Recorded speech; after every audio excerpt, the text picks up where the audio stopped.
Most times when we talk about ancient civilizations, we make the assumption that because they didn't have computers or electricity or engines, that they were less sophisticated than us. We measure intelligence against our own tools. Anything that doesn't look familiar gets filed under primitive. But that assumption is worth challenging. Technology isn't a collection of objects. It's what happens when a civilization understands enough about physical reality to use that understanding deliberately. We figured out how electrons move under certain conditions and eventually built computers. We figured out how splitting atoms releases energy and built reactors. And those principles existed in reality for billions of years before we found them. We found 4 fundamental forces so far: gravity, electromagnetism, and the strong and the weak nuclear forces. Everything we've ever built runs on some combination of those 4. And about 3 weeks ago, a NASA scientist published evidence that there might be a 5th one. And when you look at what the physics of ancient construction actually suggests, the evidence pointed somewhere most people covering this topic never looked. There's a paper that came out on April 24, 2026 in the Physical Review D. The researcher's name is Slava Turishev at NASA's Jet Propulsion Laboratory. He found anomalies. There were subtle, consistent departures in how gravity behaves at certain scales. It's the kind of thing you would only notice if your instruments were sensitive enough to catch it and you were looking for that specific thing. Small enough to write off as a measurement error, but persistent enough that it kept showing up regardless of how the experiment was configured. In physics, every major force we've ever discovered showed up as an anomaly first. Galaxies were rotating faster than the physical mass holding them together could account for. We named that anomaly dark matter. The universe was expanding at an accelerating rate that gravity alone couldn't explain. We named that dark energy.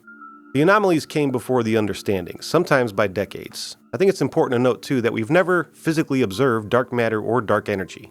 Turishev's paper suggests that there may be a 5th force, operating in ways that our instruments have been registering the edges of for years without anyone recognizing what they were actually measuring.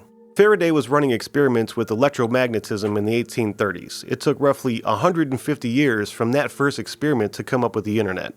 And that force was always there in reality, but understanding it enough to build with it was the work of generations. If there's a 5th force, and a NASA researcher at JPL just published evidence suggesting that there is, then we spent our entire civilization working with 4 out of at least 5 that are available to us. Whether an ancient civilization had access to a 5th force, I can't say, but the evidence keeps pointing towards that possibility though. Most people that visit the Serapeum of Saqqara focus on the scale of what they're looking at and leave it at that. The Serapeum is a network of tunnels cut into the bedrock beneath the Saqqara Plateau in Egypt. Inside are 24 massive granite boxes, each weighing about 70 tons, and the lids weigh roughly 27 tons each. The inner surfaces are machined flat to tolerances that rival modern CNC equipment. When the lids are seated, the internal atmosphere compresses close to a vacuum because the fit is that precise. But the detail I can't find an adequate explanation for is why they used granite at all. The Saqqara Plateau sits on limestone, and limestone is everywhere there. It's easy to quarry, and it's virtually what everything else in ancient Egypt was built from. It would have been the obvious choice. But the builders went to Aswan instead, several hundred miles south, and brought the granite back. Aswan granite is saturated with quartz crystals. Quartz is piezoelectric. When subject to pressure or acoustic vibration, it generates a measurable and predictable electromagnetic charge. And this property is reliable enough that quartz is inside every clock, oscillator, and timing device we manufacture. The reason your phone keeps accurate time is a quartz crystal vibrating at a consistent frequency under an electrical field.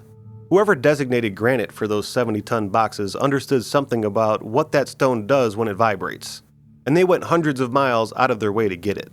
And here's where the Sivan model becomes relevant to the boxes specifically. Sivan's mathematical model describes acoustic erosion, a process where calibrated sound waves applied to quartz-bearing stone cause the surface to smooth and shape itself through the piezoelectric response of the crystals. The stone doesn't get cut, it gets tuned. Applied at the right frequency with the right consistency, the surface responds by wearing in predictable, precise ways that mechanical tools struggle to replicate.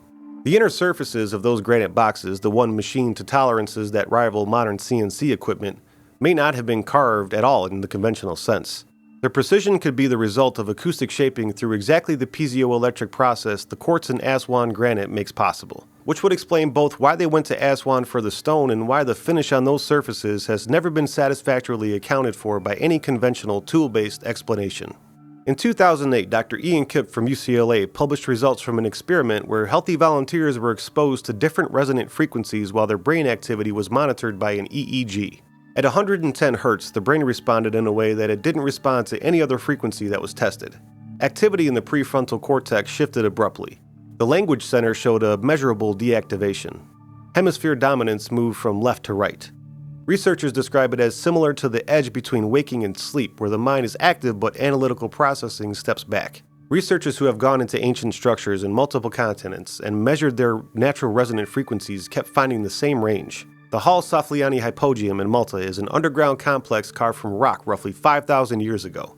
It was discovered accidentally in 1902 when construction workers broke through it. It was sealed and undisturbed since approximately 2500 BC. A chamber inside called the Oracle Room has a documented reputation for unusual acoustic behavior. When researchers measured the Oracle Room's resonance, they found it sustains frequencies clustered around 110 Hz. Archaeologist Fernando Coimbra described testing the acoustics and feeling the sound crossing his body at high speed. A male voice tuned to the frequency of that space produced effects that the research team described as bone-chilling throughout the entire underground complex. The geometry of a space determines its resonant frequency. Whoever shaped these walls knew what frequency they were building. They engineered a room to produce 110 Hz at a time when nobody had run an EEG study and nobody had a name for what that frequency does to the human brain. An Arab historian named al-Masudi was writing during the 10th century AD. He documented ancient Egypt extensively, its monuments, its history, and what older sources described of how those monuments were built. In one account, he described a construction method involving a metal rod struck against stone and poles arranged along a specific path before rocks were moved. Medieval European scholars read that and dismissed it. An historian from 1,000 years ago describing something that sounded like magic was easy to set aside. A researcher building a mathematical model of acoustic erosion through piezoelectric excitation published findings that describe a construction mechanism almost identical to what al-Masudi wrote. The model shows how a metal rod struck against stone generates a specific frequency that propagates through the quartz crystals in the granite and causes the stone to respond in ways that allow precision shaping without the mechanical tools that we'd expect to see. A 21st century mathematical model arrived at the same physical process from a completely different direction with no knowledge of al-Masudi's account. The two descriptions are separated by 1,000 years and they describe the same thing. I don't think al-Masudi invented it. Someone understood acoustic stone shaping, passed the description forward through generations of sources, and al-Masudi wrote it down. We've only recently developed the physics vocabulary to understand what he was actually recording. Now, I don't want to take this any further than the evidence supports. Acoustic levitation of 70-ton blocks, full anti-gravity construction. The information doesn't go there and I'm not going to try to push it there. But quartz does generate a predictable electromagnetic charge when subject to acoustic vibration. And that property is reliable enough that it's in every timing device that we manufacture, including the one that's in your pocket. A UCLA study found that the brain shifts its activity pattern measurably and consistently at 110 Hz in ways that don't occur at other frequencies. A NASA researcher published evidence of gravitational anomalies that foreknown forces can't fully predict. Those findings exist in peer-reviewed research and a NASA publication independent of anything anyone believes about ancient construction. The granite was transported hundreds of miles for its specific electromagnetic properties. The Oracle Room was engineered to produce a specific frequency with measurable neurological effects. If the fifth force Turyshev is describing operates through the resonant and electromagnetic properties of crystalline materials, and that is speculative, then what the ancient builders were doing starts to look a little bit less like magic and just part of physics that we haven't fully mapped out yet. We built everything by understanding roughly 5% of what's operating in reality. Dark matter and dark energy that we've never physically detected but we know exist because of their effects on things that we can observe account for somewhere around 95% of the universe's total content. We're working with a small fraction of what's available. Every time physicists found anomalies at the edge of what their model could explain, something new was waiting. Newton's framework couldn't account for certain observations, and Einstein's work emerged from those gaps. Einstein's equations left anomalies that quantum mechanics grew out of. Galaxy rotation anomalies led to the concept of dark matter. The edge of the current model is consistently where the next discovery lives. Turyshev's paper is sitting at that edge right now. Gravity behaving in ways that the four forces didn't fully predict. A NASA researcher saying in a journal that something may be operating in physical reality that we haven't characterized yet. The Serapeum has 24 granite boxes machined to tolerances that impress modern engineers, built from stones transported from hundreds of miles specifically for its crystalline properties. The Hall Safliani Hypogeum has a chamber that's been sealed for 4,500 years that sustains a frequency measurably affecting human neurological state. Al-Masudi recorded a construction process 1,000 years ago that a 21st century mathematical model independently validates. A NASA researcher finding evidence that there may be a fifth force, and ancient builders demonstrating physical knowledge that we struggle to account for based on our current framework. Both of those things existing in the same period of time is either coincidence or it's worth paying closer attention to. I don't know which one it is, but I don't think it'll be as easy to dismiss as it usually is. The Turyshev paper is in Physical Review D from April 24, 2026. Do a search for solar system tests of gravity and it comes up immediately, and it's free. The UCLA 110 Hz study was published by Dr. Ian Cook and colleagues in 2008, searchable through the academic databases. The Hall-Safliani hypogeum acoustic analysis is on ResearchGate. The Oracle Room resonance measurements and the documented physical effects on people inside it are in there in full detail. So what do you think? Do you think there's a fifth force that maybe ancient civilizations had access to or had figured out that explained a lot of these unexplained things that we're trying to figure out?